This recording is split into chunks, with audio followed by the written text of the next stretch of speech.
इस वक्त इटावा से बड़ी खबर, जहां शिवपाल यादव के आवास पहुंचे हैं अखिलेश यादव और अखिलेश यादव शिवपाल यादव से मिलने पहुंचे हैं। मैनपुरी उपचुनाव की रणनीति को लेकर यहां पे दोनों के बीच में बात होगी, क्योंकि समाजवादी पार्टी ने शिवपाल यादव को भी अब जो स्टार प्रचारक हैं उस लिस्ट में उनका नाम भी जोड़ा गया है और अब मुलाकातों का दौर शुरू हो रहा है। यानी दूरियों को कम करने की जो कवायद है वो अखिलेश यादव जो करने की शुरुआत कर चुके हैं। पहला कदम तभी माना जा रहा था जब स्टार प्रचारकों की लिस्ट में शिवपाल यादव का नाम भी उसमें शामिल था। ऐसे में अब ये मुलाकात क्या कहती है और आगे किस तरह का शिवपाल यादव का रुख रहेगा, इस पे सब कुछ निर्भर करेगा। क्योंकि डिंपल यादव मैनपुरी से समाजवादी पार्टी की उम्मीदवार ब्रिजेश श्रीवास्तव हमारे एसोसिएट एडिटर हमारे साथ इस पे ज्यादा जानकारी के साथ जुड़ चुके हैं। ब्रिजेश जी, अखिलेश यादव शिवपाल यादव के आवास पे पहुंचे। बिल्कुल, सबसे बड़ी बात यह है कि कैसे पॉलिटिक्स ने यू टर्न लिया है, यह उसकी तस्वीर है। किस तरीके से शिवपाल और अखिलेश के क्या रिश्ते किस मुकाम पर आके खड़े हो गए थे। अभी एक सप्ताह पहले ही शिवपाल यादव लगातार जो है कह रहे थे कि जो है अब ये चुनाव अंजाम तय करने वाला होगा। लेकिन सबसे बड़ी बात यह कि जब परिवार की बात आई, इस पूरे उसमें सबसे बड़ी जो की रोल अदा किया वो डिंपल ने अदा किया।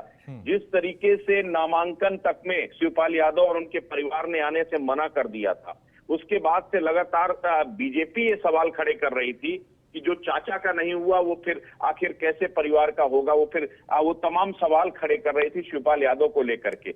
ऐसे में मजबूरी बन गई थी। देखिए राजेश, दो चीजें समझिए कि शिवपाल यादव के इस मैनपुरी के चुनाव में मायने क्या है। हम बार बार कह रहे हैं कि शिवपाल यादव मैनपुरी के चुनाव में किंग मेकर हैं। कोई भी जीतेगा वो तय करने का काम सिर्फ और सिर्फ शिवपाल यादव करेंगे। उसके पीछे की वजह है जसवंत नगर विधानसभा सीट। आपको इससे पहले भी याद होगा कि मुलायम सिंह यादव जितनी बार भी चुनाव जीते, जो सबसे बड़ी जीत थी वो जीत उन्होंने जो है जसवंत नगर से ही हासिल की। खुद मैनपुरी, अगर हम बात करें मैनपुरी और भोगांव, दो विधानसभा सीटें ऐसी जो 2019 में मुलायम सिंह यादव भी उस सीटों से चुनाव हार गए थे। वो केवल जो है करहल, जहां से अखिलेश यादव इस समय विधायक हैं, और जसवंत नगर जहां से जो है शिवपाल यादव विधायक हैं। तो इन दो विधानसभा सीटों ने ही मुलायम सिंह यादव को 92,000 वोटों की लीड दी थी। तो ऐसे में अखिलेश यादव को बखूबी मालूम है कि शिवपाल यादव की नाराजगी भारी पड़ सकती है डिंपल यादव की प्रत्याशिता पर। इसीलिए लास्ट टाइम पे शिवपाल यादव ने पूरी मनाने की कोशिश की, पूरा सैफई खानदान शिवपाल को मनाने की कोशिश करता रहा, लेकिन शिवपाल नहीं माने। आखिरकार डिंपल यादव ने एक फोन मिलाया।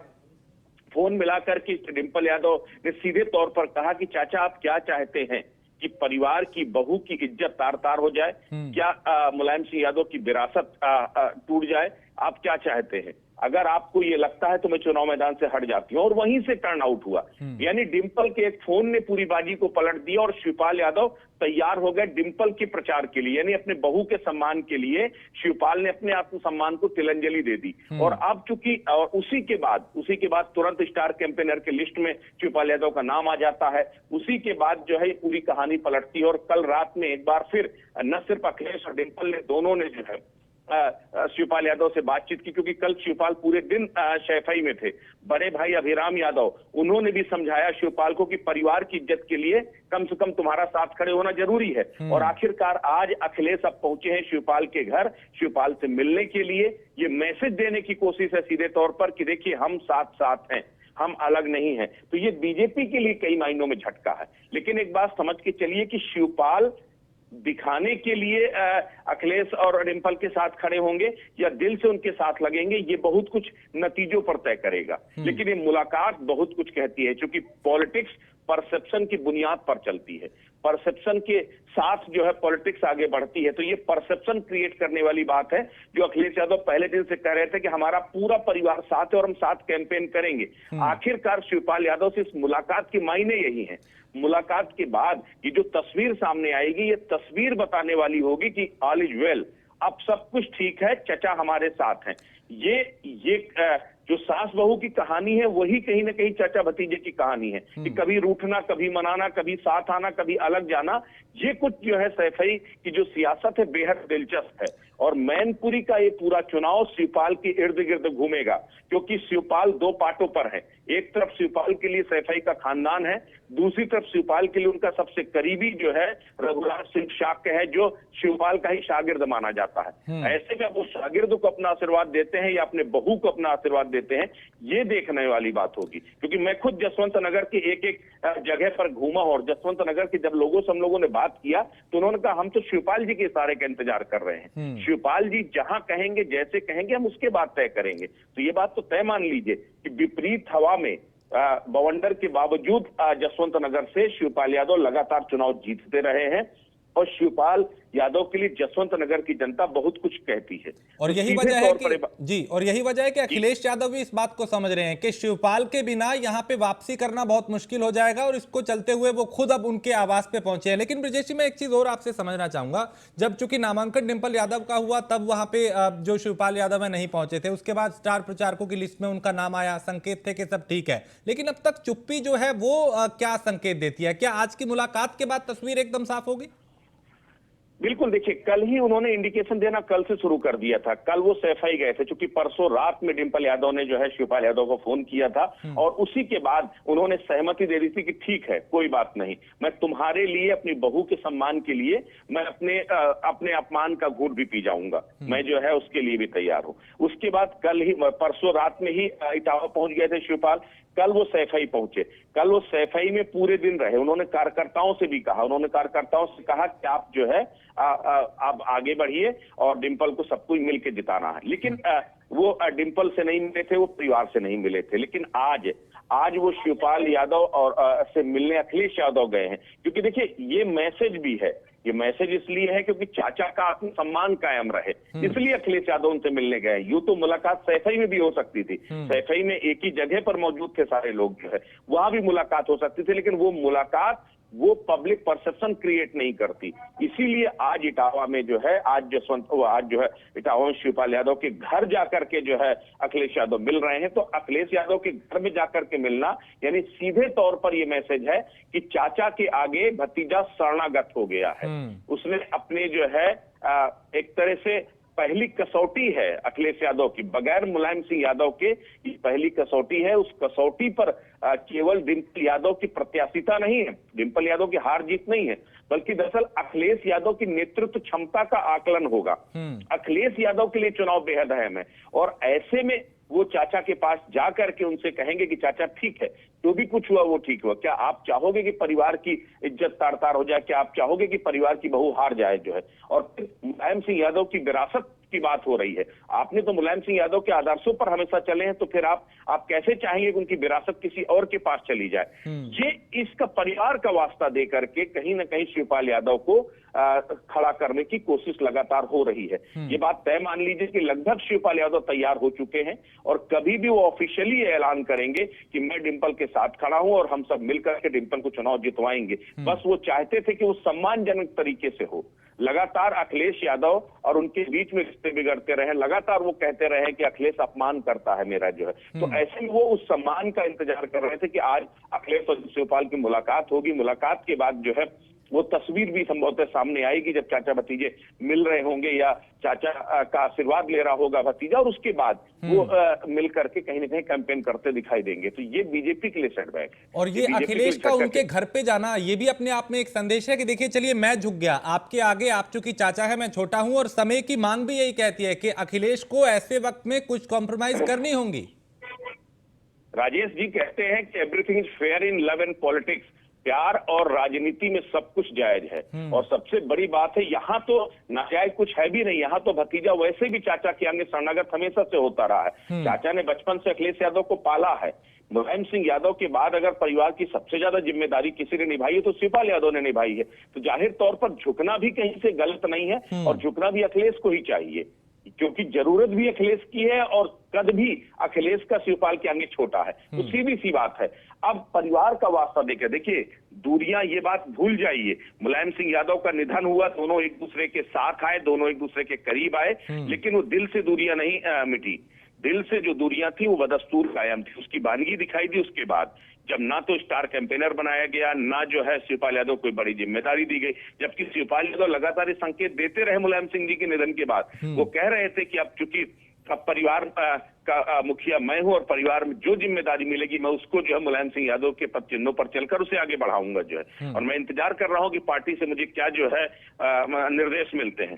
लेकिन वो नहीं मिला। तो सीधी सी बात यह है कि अंदर खाने चीजें सही नहीं हुई और आज भी सही नहीं हुई। आज भी अखिलेश के साथ वो तलखियां बरकरार रहेंगी, लेकिन दरअसल बात यहाँ सैफई परिवार के सम्मान की है, बात यहाँ बहू के सम्मान की है। तो ऐसे में एक बहू के सम्मान के लिए एक ससुर अपना आत्मसम्मान किनारे करके बहू के सम्मान की रक्षा कर रहा है। बस इसको इस तरीके से समझा जाए, यानी कि परिवार की दुहाई देकर डिंपल यादव ने शिवपाल को मनाने में बड़ी कामयाबी हासिल की। ठीक है, आप इस मुलाकात पे नजर बनाए रखिए, फिर जानकारी लेंगे। फिलहाल बहुत शुक्रिया इस तमाम जानकारी के लिए। तो अब ये मुलाकात जो है उस पर चूंकि मैनपुरी का चुनाव पूरी तरह से निर्भर है और जो शिवपाल यादव हैं उनकी अहम भूमिका इस चुनाव में रहने वाली है, इसीलिए अखिलेश यादव उनके आवास पहुंचे मुलाकात करने के लिए। दूरियों को तो लगातार कम किया ही जा रहा है, लेकिन अब यहां का जो सियासी मुकाबला है वो और रोचक हो गया है। तो यूपी में उपचुनाव ने सियासी सरगर्मियां बढ़ा दी हैं और जीत के लिए बीजेपी का ट्रिपल लेयर प्लान भी तैयार है। अलग अलग मंत्रियों को जिम्मेदारियां दी गई हैं। समाजवादी पार्टी भी उपचुनाव में पूरी ताकत झोंक रही है। खतौली, रामपुर, मैनपुरी में उपचुनाव होना है और उपचुनाव के लिए भारतीय जनता पार्टी ने भी प्लान तैयार किया है। मंत्रियों को जिम्मेदारियां दी गई हैं, जिसमें अजीत पाल, राकेश सचान, असीम अरुण को मैनपुरी की जिम्मेदारी दी गई है, जबकि प्रतिभा शुक्ला, जयवीर सिंह, संदीप सिंह मैनपुरी का इलाका देखेंगे। कपिल देव अग्रवाल, नरेंद्र कश्यप और जसवंत को खतौली की जिम्मेदारी सौंपी गई है। इसके अलावा दिनेश खटीक, गुलाब देवी को भी खतौली की जिम्मेदारी दी गई है। बलदेव ओलख, जितिन प्रसाद को रामपुर की जिम्मेदारी दी है। सुरेश खन्ना, धर्मपाल सिंह को रामपुर की जिम्मेदारी दी गई है। तो एक तरफ चूंकि समाजवादी पार्टी परिवार को अब एकजुट करके आगे बढ़ रही है, दूसरी तरफ भारतीय जनता पार्टी भी पूरी तरह से अपने प्लान जो है वो तैयार कर रही है। अलग अलग मंत्रियों को अलग अलग इलाकों की उपचुनाव की तैयारियां जो हैं वो जिम्मेदारियां दी जा रही हैं। एसके वाजपेयी हमारे साथ लखनऊ से हमारे संवाददाता, इस पे ज्यादा जानकारी के साथ। एसके वाजपेयी, एक तरफ समाजवादी पार्टी है जहां अखिलेश और शिवपाल की दूरियां खत्म हो चुकी हैं, मुलाकात का दौर जारी है, दूसरी तरफ बीजेपी का जो प्लान है वो क्या कहता है? बिल्कुल निश्चित तौर पर, क्योंकि हम देखें तो लगातार सियासी पारा उत्तर प्रदेश में चढ़ता जा रहा है, क्योंकि वजह साफ है, चाहे वो मैनपुरी की सीट हो या फिर रामपुर की या खतौली की, तीनों सीटों को लेकर भारतीय जनता पार्टी ने भी ट्रिपल लेयर प्लान तैयार कर लिया है। इस प्लान में अगर हम देखें तो सीधे तौर पर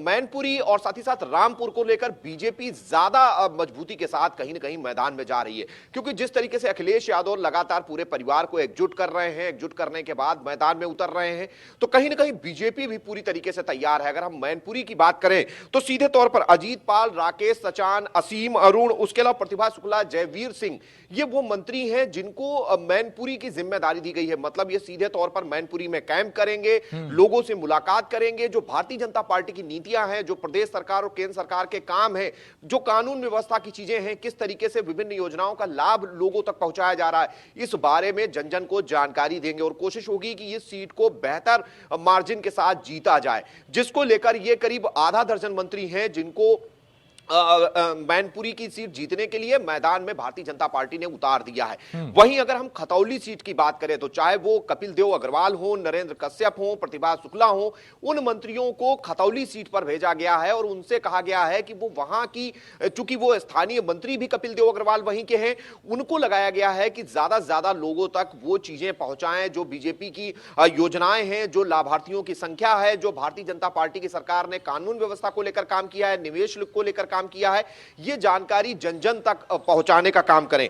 वहीं अगर हम रामपुर की सीट की बात करें तो जितिन प्रसाद जो कि पीडब्ल्यूडी मंत्री हैं, उसके अलावा बलदेव ओलख और उसके अलावा सुरेश खन्ना, धर्मपाल सिंह जो कि अल्पसंख्यक कल्याण मंत्री हैं, उनको जिम्मेदारी दी गई है कि रामपुर की सीट पर भी कमल खिले, उसको लेकर वो तैयारियां करें, लोगों के बीच जाएं, लगातार कैंपेन करें, जन जन संपर्क अभियान चलाएं, ताकि जो भारतीय जनता पार्टी टारगेट लेकर चल रही है कि वो सीटें जिन पर बीजेपी पहले कमल नहीं खिला सकी, उन सीटों पर भी कमल खिलाया जाए। क्योंकि अगर हम रामपुर की सीट को देखें तो आजम खान का गढ़ माना जाता है, लगातार आजम खान या फिर उनके परिवार का कोई व्यक्ति इस सीट से विधायक रहा, रामपुर से खुद आजम खान सांसद रहे हैं, तो ये सीट जीतना कहीं ना कहीं बीजेपी के लिए ज्यादा महत्वपूर्ण हो जाता है जब बीजेपी अभियान चला रही हो कि ऐसी सीटें जिन पर कहीं ना कहीं भारतीय जनता पार्टी पहले बेहतर परफॉर्मेंस नहीं कर सकी, उनको बीजेपी के खाते में डाला जाए। वहीं अगर हम हम मैनपुरी सीट की बात करें तो चूंकि सपा संरक्षक मुलायम सिंह यादव की सीट रही है, उनके निधन से यह सीट खाली हुई है,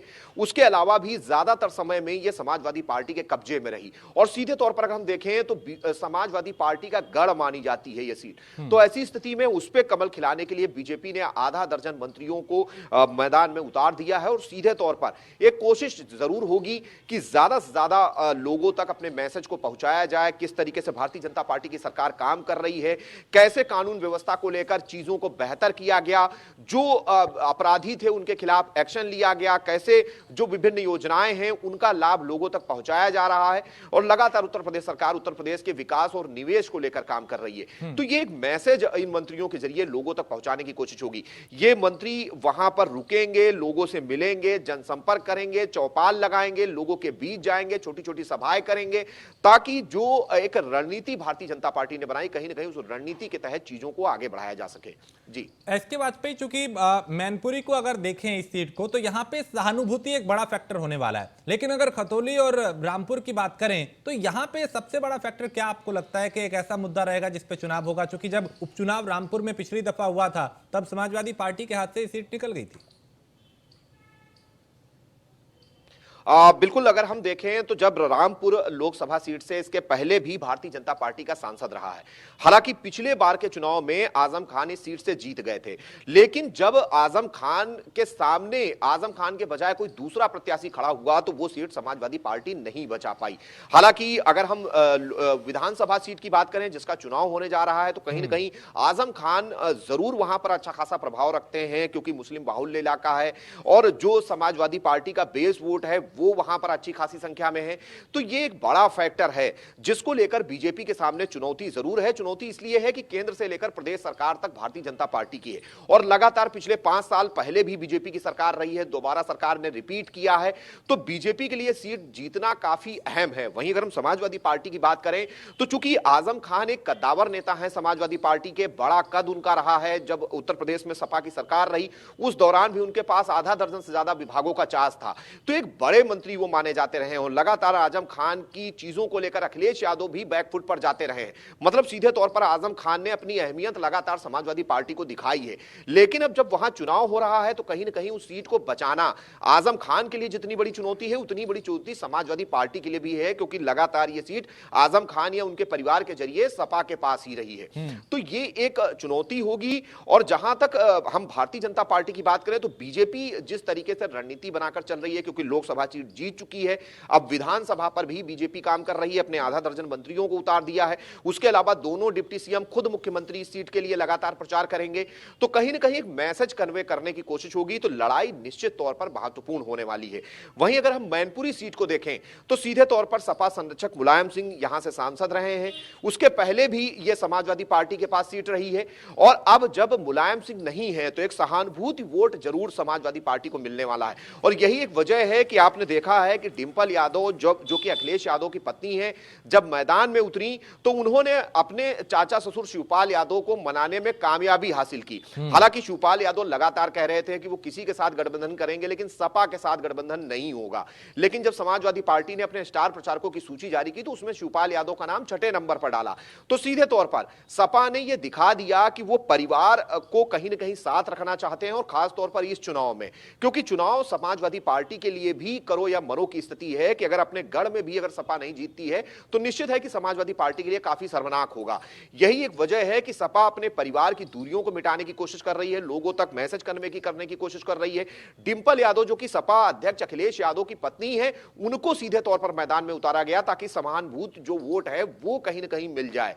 अब देखना यह है कि जब बीजेपी भी पूरी तरीके से कोशिश कर रही है, बीजेपी ने भी कहीं ना कहीं अपनी पूरी ताकत झोंक रखी है, तो वो कितना इस सीट पर अपना गेन कर पाती है या सपा के प्रत्याशी को हरा पाती है, यह देखना काफी महत्वपूर्ण होगा।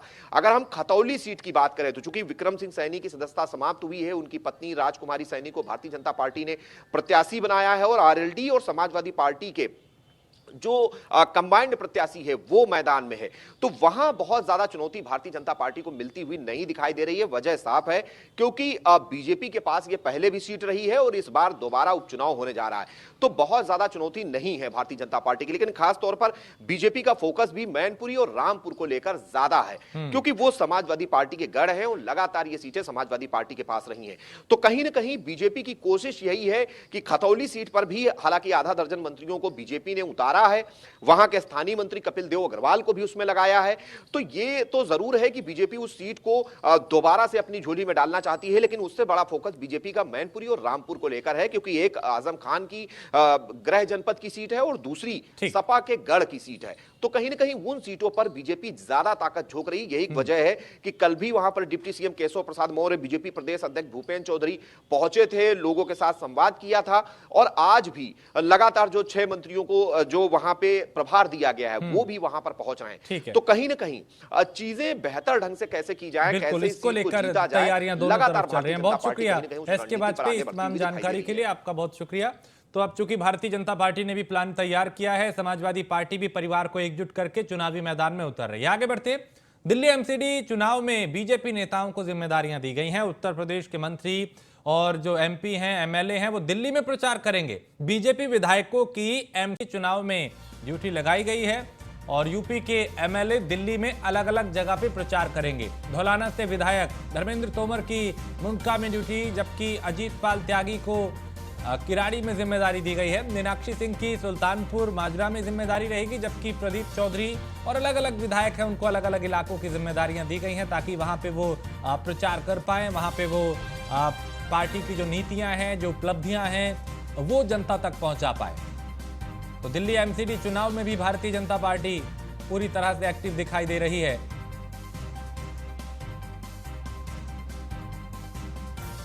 और पीयूष तिवारी दिल्ली से हमारे संवाददाता। पीयूष, एमसीडी चुनाव में भी बीजेपी उत्तर प्रदेश के मंत्री और विधायकों और सांसदों को जिम्मेदारियां दे रही है। जी बिल्कुल, अगर हम बात करें तो एमसीडी के चुनाव चूंकि नजदीक है दिल्ली में, ऐसे में भारतीय जनता पार्टी की ओर से तमाम जो एमपी हो या एमएलए हो या यूपी के मंत्री हो, कई लोगों को जिम्मेवारी दी गई है और कई लोगों को जिम्मेवारी दी जाने अभी कहीं ना कहीं बाकी है। चूंकि उत्तर प्रदेश के जो कई विधायक हैं वो दिल्ली के अलग अलग जगहों पर एमसीडी चुनाव में प्रचार करेंगे और भारतीय जनता पार्टी के उम्मीदवारों के पक्ष में जो वोट है वो मांगेंगे। इसी कड़ी में अगर हम बात करें तो धौलाना जो विधायक हैं धर्मेश तोमर, उनकी जो ड्यूटी है वो मुंडका में लगाई गई है। इसके साथ ही अजीत पाल त्यागी को किराड़ी में जिम्मेदारी दी गई है। इसके साथ ही मीनाक्षी सिंह की सुल्तानपुर माजरा में ड्यूटी लगी है। प्रदीप चौधरी की बात करें, देवेंद्र सिंह लोधी की बात करें, मुकेश चौधरी की बात करें, सभी लोग ये चुनाव प्रचार करेंगे एमसीडी चुनाव में। और ओम प्रकाश की बात करें या हरिंद्र चौधरी को बवाना में जिम्मेवारी दी गई है। तो निश्चित तौर पर ये जो यूपी के विधायक है वो एमसीडी चुनाव में कहीं ना कहीं घर घर जाकर वोट मांगेंगे,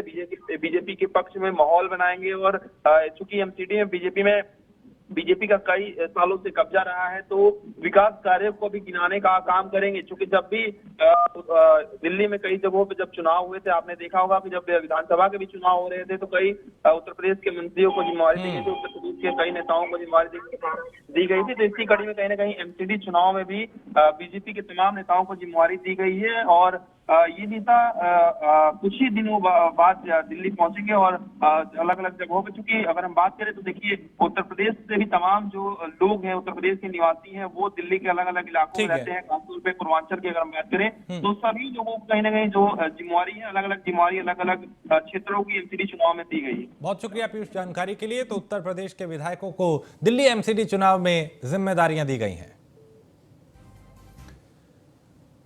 और झारखंड के मुख्यमंत्री हेमंत सोरेन का बीजेपी पर हमला, सरकार गिराने की साजिश चल रही है, उन्होंने यह आरोप लगाया और झारखंड सरकार को अस्थिर करने की कोशिश की जा रही है।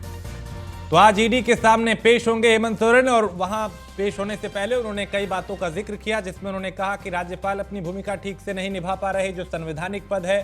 केंद्र सरकार और विपक्षी दलों पर भी उन्होंने निशाना साधा और कहा कि लोकतंत्र खतरे में है, लोकतंत्र के लिए अच्छा संकेत नहीं है। जो एजेंसियां जिनको निष्पक्ष काम करना चाहिए उनका सही उपयोग नहीं किया जा रहा।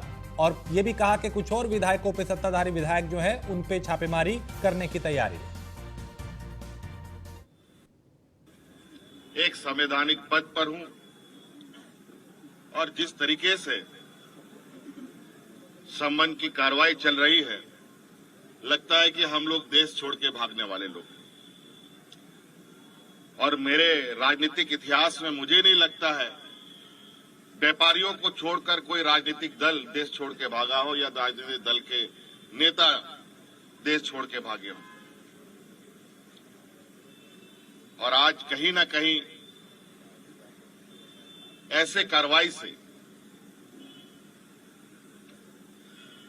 राज्य में एक संशय की स्थिति उत्पन्न होती है। कार्यपालिका को शर्मा हमारे संवाददाता रांची से। आकाश, हेमंत सोरेन ने गंभीर आरोप लगाए, यहाँ पे राज्यपाल पे सवाल उठाए, जांच एजेंसियों पे, केंद्र और विपक्षी दलों पे भी निशाना साधा। जी, मुख्यमंत्री ने संसद में गवर्नर और पर भी सवाल उठाया, केंद्र सरकार पर भी सवाल उठाया है और उन्होंने कहा है कि मैं लिखित जानकारी भी ईडी कार्यालय को दिया हूं और एक दो पत्र उन्होंने संबोधन के दौरान दिखाए और दोनों पत्र को उन्होंने कहा कि मैं सभी को संवाददाताओं को देंगे। ठीक है, बहुत शुक्रिया आकाश जानकारी के लिए। तो यहाँ पे हेमंत सोरेन जो कई बातों का जिक्र करते हुए नजर आए, उन्होंने कहा कि सरकार गिराने की साजिश चल रही है, ये बड़ी बात उन्होंने की और कहा कि बीजेपी साजिश रच रही है, झारखंड सरकार को अस्थिर करने की कोशिश है। और इसी के साथ इस बुलेटिन में फिलहाल इतना ही। देश प्रदेश की बाकी खबरों के लिए आप देखते रहिए न्यूज़ 1 इंडिया।